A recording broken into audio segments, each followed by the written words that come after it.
Audio Jungle. Timnas Indonesia mulai paham yang Sintayong mau. Sebelum kita lanjut, jangan lupa subscribe agar mendapat informasi yang terbaru.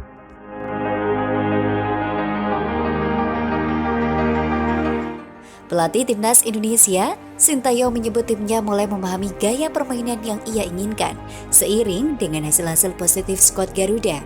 Terbaru, Timnas Indonesia berhasil meraih 2 kemenangan atas Curaçao dengan hasil 3-2 dan 2-1. Kemenangan ini cukup positif mengingat ranking FIFA Curaçao berada cukup jauh di atas Indonesia. Sebelumnya, Garuda juga memastikan lolos ke Piala Asia 2023. Khusus di tahun 2022, Garuda juga cuma sekali kalah, 2 kali imbang, dan 6 kali menang. Setelah lolos Piala Asia, pemain mulai percaya diri. Mereka juga mulai paham dan sadar filosofi sepak bola saya seperti apa, kata Sintayong saat memberikan keterangan usai laga Timnas Indonesia versus Curaçao Selasa 27 September 2022. Mereka para pemain semakin bisa beradaptasi dengan filosofi sepak bola saya. Para pemain sudah bekerja keras dan saya sangat bangga, ujarnya. Pelatih asal Korea Selatan itu juga tak ambil pusing dengan 3 gol dari Curaçao yang bersarang di gawang Timnas Indonesia. Lini pertahanan masih suka kecolongan. Garuda kebobolan 2 gol di laga pertama dan sebiji gol di laga kedua. Namun, Sintayong menyebut bahwa kebobolan adalah resiko dari sebuah permainan yang diinginkannya. Lagi pula, Timnas Indonesia sudah berhasil meraih kemenangan yang cukup mengesankan. Kalau kita hanya berbicara kemasukan gol saja, pasti tidak akan bisa maju ke depan. Kalau misal kita selalu menegur dan mempermasalahkan kemasukan gol, pasti kita susah maju, tutur Sintayong. Sambil kemasukan gol, kita harus memperbaiki dan berkembang. Tidak boleh kita mengatakan kemasukan gol itu tidak baik, karena itu bisa menjadi motivasi untuk lebih memajukan tim, ucapnya. Sebanyak 4 pemain tidak dimainkan Sintayong dalam duel Timnas Indonesia versus Curaçao pada FIFA Matchday September ini. 4 sosok yang tidak mendapat jatah bermain adalah Asnawi Mangkualam, Koko Ari Araya, Syahrian Abimanyu, dan Muhammad Riyandi. Asnawi diketahui mengalami cedera di Korea Selatan saat membela Ansan Greeners. Meski namanya dipanggil ke skuad, namun bek 22 tahun itu absen di 2 laga melawan Curaçao. Sintayong tak ingin memaksakan Asnawi mengisi pos bek kanan dan sayap kanan karena kondisi fisik yang belum menyentuh 100%. Sebagai penggantinya, Sintayong memainkan Yakob Sayuri.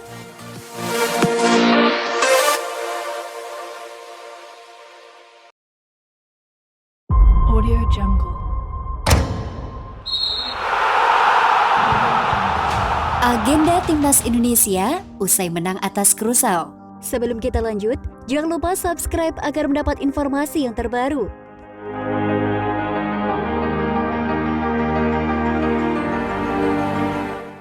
Indonesia berhasil meraih kemenangan 2 kali atas Curaçao dalam FIFA Matchday, yakni dengan skor 3-2 dan 2-1. Namun, pertandingan FIFA Matchday jadi laga yang terakhir untuk Timnas Indonesia senior jelang Piala AFF 2022. Piala AFF 2022 akan berlangsung mulai 20 Desember 2022 sampai 16 Januari 2023 di Kamboja. Sintayong menegaskan tidak akan melakoni laga uji coba jelang event bergengsi di Asia Tenggara tersebut. Sebab jadwal pelatih asal Korea Selatan itu cukup padat.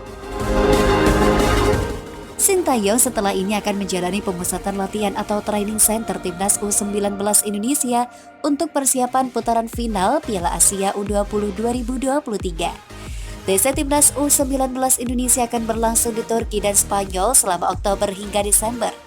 Saya bersama tim U19 akan mengadakan TC mulai 10 Oktober sampai 4 Desember, kata Sintayong usai laga Indonesia versus Curaçao.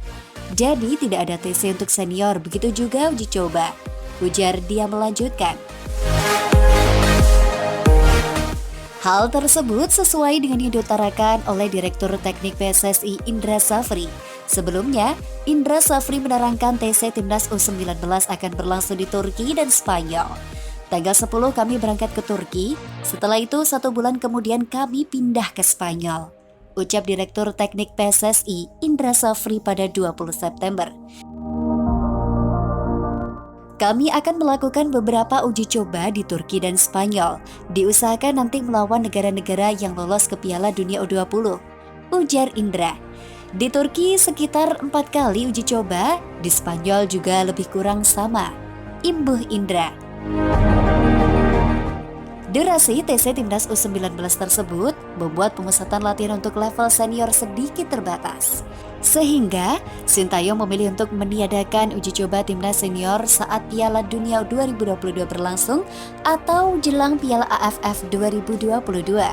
Selain tampil di Piala AFF 2022 tanpa uji coba, Timnas Indonesia juga bakal kehilangan beberapa pemain pilar yang merumput di luar negeri. Mereka yakni Alkan Bagat, Egy Maulana Fikri, Witan Sulaiman. Bukan FIFA Matchday, jadi kita tidak bisa panggil pemain-pemain. Jadi tidak ada uji coba sebelum AFF, jelasin. Sementara Asnawi Mangkualam, Sadil Ramdhani, dan Pratama Arhan besar kemungkinan bisa diupayakan. Sebab Liga Korea Selatan, Liga Super Malaysia, dan Liga Jepang berakhir pada bulan Oktober nanti.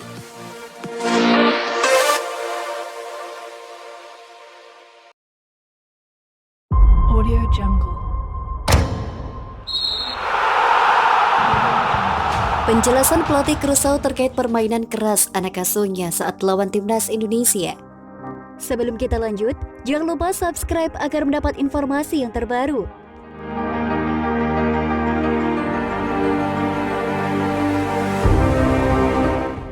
Pelatih Timnas Curaçao, Remco Vicentini mengakui anak asuhnya bermain dengan tensi tinggi saat menghadapi Timnas Indonesia. Timnas Curaçao kembali menghadapi Timnas Indonesia pada Selasa 27 September 2022.